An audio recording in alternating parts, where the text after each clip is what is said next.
Hiya, I'm Jasper, and welcome to your video review for Legend of the Guardians, the Owls of Ga'Hoole. So, as always, I'm going to do the good, the bad, and the furry. To start off with the furry, it's the whole movie.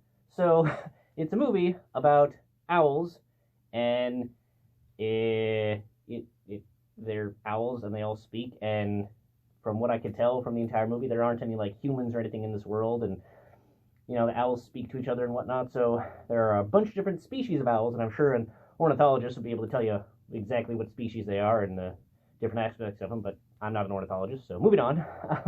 There's also bats and at least one snake. So, moving on to the good and the bad. This film is absolutely gorgeous. Every minute every minute on screen is just absolutely positively gorgeous to look at.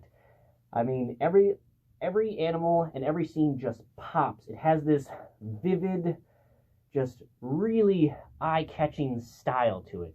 And with how they shot the action scenes and everything else, it really draws your attention. And there are some really, really beautiful slow-mo scenes.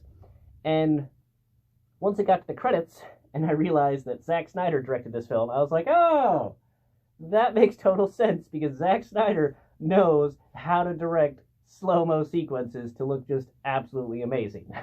And this movie has a few of them, and there's just the right amount of slow-mo, and it's beautiful every minute that's on screen. If you really, really, really don't like owls, probably not going to like this movie, but if you like to see a story about a young owl and him trying to find these legendary guardians to try and save some people that he cares about, and just his journey and how he matures through this story.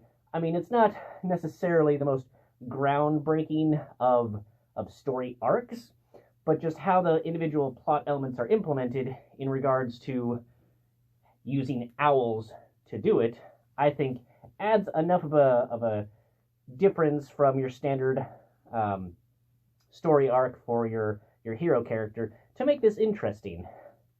The one thing that I will say that I understand, but I would have enjoyed it slightly differently, is that there are some really, really big metal claws on some of these owls, and they got helmets on sometimes, and there's clearly, slashing, stabbing, there's clearly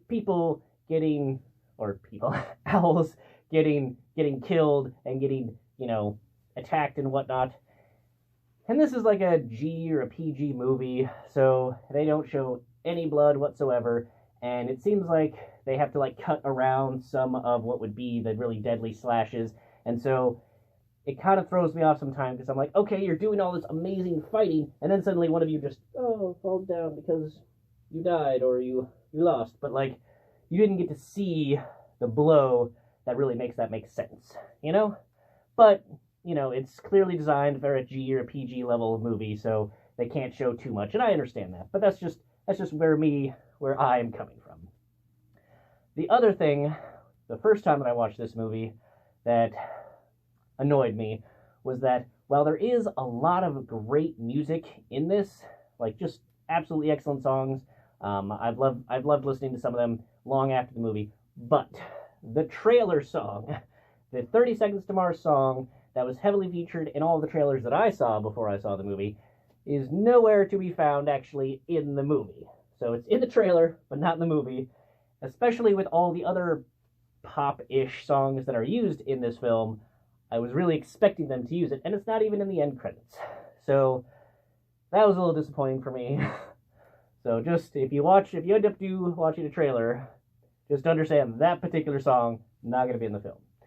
But yeah, I would say with how absolutely gorgeous these visuals are, that you should definitely try and watch this on the biggest screen at the highest definition that you can, because it is just absolutely beautiful. Alrighty, that's all I have for this one. Thanks for coming. Thanks for watching. Hope to catch you at the next one. Bye.